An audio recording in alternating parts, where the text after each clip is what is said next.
Bonjour à tous. Aujourd'hui, nous voulons partager sur la manière dont la cupidité et le mensonge détruisent les gens, et sur la puissance de la vérité qui s'y oppose.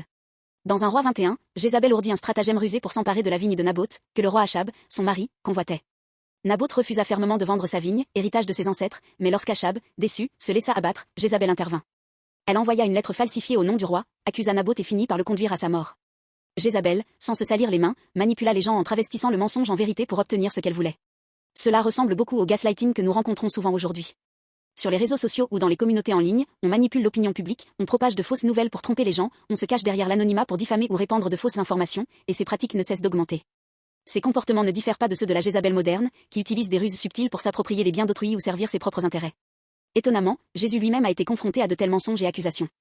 À l'époque, les leaders religieux et les autorités ne cessaient de le critiquer, de l'accuser faussement et de tenter de le manipuler. Mais Jésus ne s'est pas soumis. Il a combattu le pouvoir mensonger et la cupidité du monde avec la vérité et la justice. En s'abaissant jusqu'au plus bas, il a neutralisé les tentations de Satan et la puissance du mensonge. En renonçant à toute son autorité et en se faisant crucifier, Jésus a sauvé l'humanité, corrompue par le mensonge et la cupidité. La mort de Naboth montre de manière crue à quel point la cupidité et le mensonge peuvent être destructeurs. Cependant, la croix de Jésus témoigne qu'il a brisé tout ce mensonge et ce péché, nous offrant une véritable paix et liberté. Aujourd'hui, nous vivons toujours dans un monde saturé de fausses nouvelles, de diffamations anonymes, d'informations déformées et de gaslighting. Plus que jamais, les paroles de vérité de Jésus nous servent de lumière, nous guidant sur le bon chemin au milieu du chaos. Ainsi, chers amis, ne nous laissons pas ébranler par les mensonges et les tromperies de ce monde. Suivons le chemin de vérité et de sacrifice montré par Jésus, vivant une vie de respect mutuel et de service dans l'amour. Les paroles de Jésus nous libèrent, enrichissant notre vie de justice et de paix.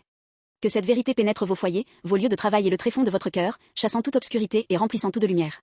Prions pour que, en surmontant les mensonges du monde, nous puissions vivre une vie de véritable liberté et de joie dans la vérité. Spanish.